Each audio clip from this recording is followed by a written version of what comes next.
Bago ang lahat, gusto ko lang batiin ng Happy Diwali sa ating mga kaibigan dito sa India. Happy Diwali! So, actually, ano ang Diwali? Ang Diwali po, guys, this is the Hindu festival with lights.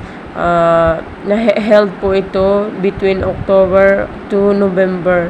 And it is particularly associated with Lakshmi, the goddess of prosperity, and marks the beginning of a financial year in India. Yan po ang ibig sabihin ng Diwali. So, Festival of Lights ang Diwali.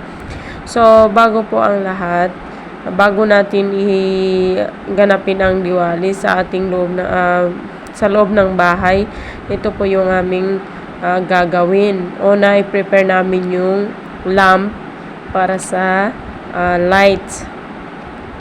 Lamp. Kailangan natin ng lamp or candle para mabigyan ng ilaw ang ating tahanan. So, ayan, may lamps kaming i-prepare. Tapos, oil lang yung gagamitin natin para sa lamps.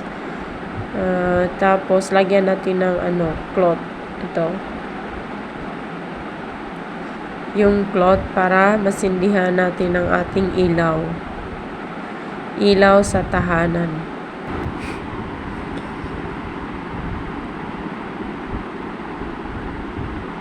So, ayan, malapit na matapos yung ating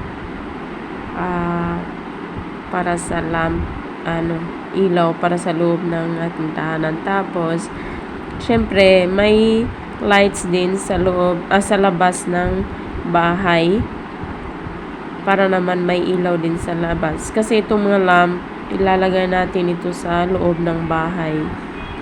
So, ayan, sindihan na natin ang ating lamp.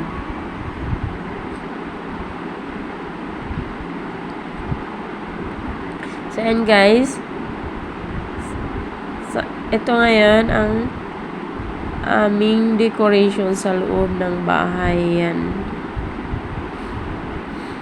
Mula sa hagdan, lagyan natin ng ilaw. Mula sa hagdan hanggang sa loob ng ating bahay. Yan. Lagyan siya ng ilaw. Syempre, sa may pintuan, sa main door, lalagyan natin ng malaking lamp. Kumbaga, i-welcome natin yung presence ng goddess na Lakshmi. To welcome the presence of the goddess.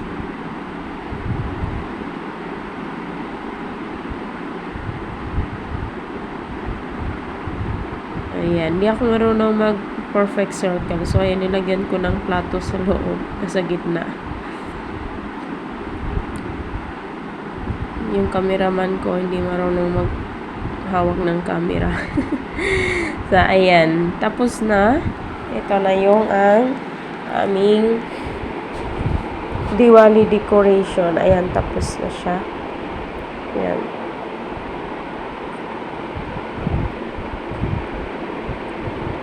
Siyempre, kahit hindi man ako Hindu, pero tuturuan ko pa rin yung anak ko kung paano gawin ang pagdasal ng gaya ng Hindu. So, ayan.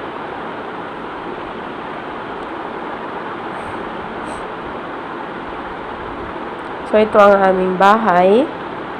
Simpleng dekorasyon sa labas at saka sa loob. So, ayan. Siyempre, hindi mawawala ang ating fireworks o firecrackers.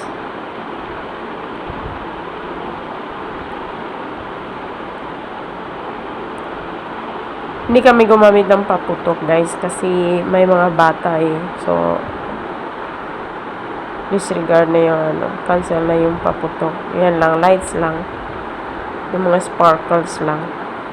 So, ito ang aming bahay. Siyempre, lagyan din natin ng paputok ang ating O, lagyan natin ng firecrackers ang ating damuhan, guys. Kasi, para matakot yung mga ahas na nagtatago dyan. Hindi, biro lang. Kasi, hindi namin napalinis yung paligid namin. Kasi umuulan dito. Kahit Diwali umuulan. Pero nagsiselebrate pa rin kami. So, tinatakot ko lang yung mga ahas. Ang aming bakuran puno ng damo. Ayan guys, ang aming bahay. So, ayan. Happy Diwali. Naglalaro parang bata. So, ayan. Masaya naman. Sineselebrate ang Diwali. So, ayan guys, happy Diwali. May this festival of lights fill your life with the glow of happiness and the sparkle of joy. Happy Diwali from Cedar family to your family. Thank you.